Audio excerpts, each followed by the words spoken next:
Hello and welcome back to the channel. Well, I said in this morning's video that it was going to be a pivotal and very busy week for Arsenal. Victor Gyökeres apparently on his way to London to complete his medical. No surprise there after the news last night.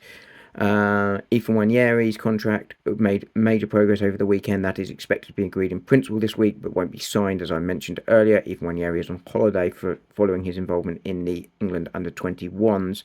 And we believe that Madueke is also likely to be announced this week after he either completed or is due to complete his medical in the next day or two. But the big news, sort of moving on from that this morning, was the fourth player I mentioned in that video this morning, and that was Mosquera, the Spanish under-21 international, plays for Valencia as a centre half. Arsenal have agreed a deal in principle, and that has just been given the here we go by Fabrizio Romano this morning. The deal will be 15 million euros with some add-ons. Those add-ons will not take it above 20 million euros. So Arsenal probably going to spend a maximum of around about the 15, maybe 16 million pound mark if all of those add-ons materialise.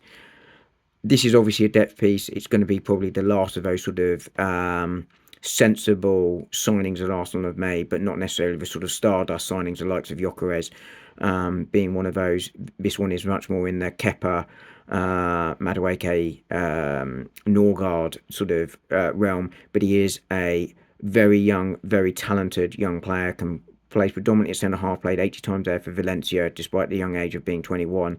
Can play at right back at need. That might be needed following the Tomiyasu leaving. He obviously wouldn't have been available until probably 2026, but that leaves White and Timber as the right back options there. But if there is an issue, he can fill across in there, which I think is good. And I think it balances the defence, which is predominantly left side dominant. This sort of provides a sort of more natural right-sided defender. He can play with both feet, but he is very, very highly regarded. He will come in and be a depth piece immediately. Don't expect to see him starting a load of Premier League games unless there are significant injuries in the back line, but he will get minutes. I think this is one for the future, whilst providing immediate sort of depth in the squad. And I think he will be the sort of player that will come in, play the Carabao Cup games, etc., that sort of thing. But I think this is a really good signing, a really smart signing. It's not costing a lot of money. I think that's important because Arsenal will want to get more firepower in addition to Gyökeres and Madueke into that forward line. Hopefully Eze, possibly Rodrigo, that would be the dream, though I think a departure would be required. But Arsenal, as I said, it's going to be a pivotal week and they're already making progress with the here we go for Valencia defender Mosquera. He will join Arsenal very, very soon. Speak to you later.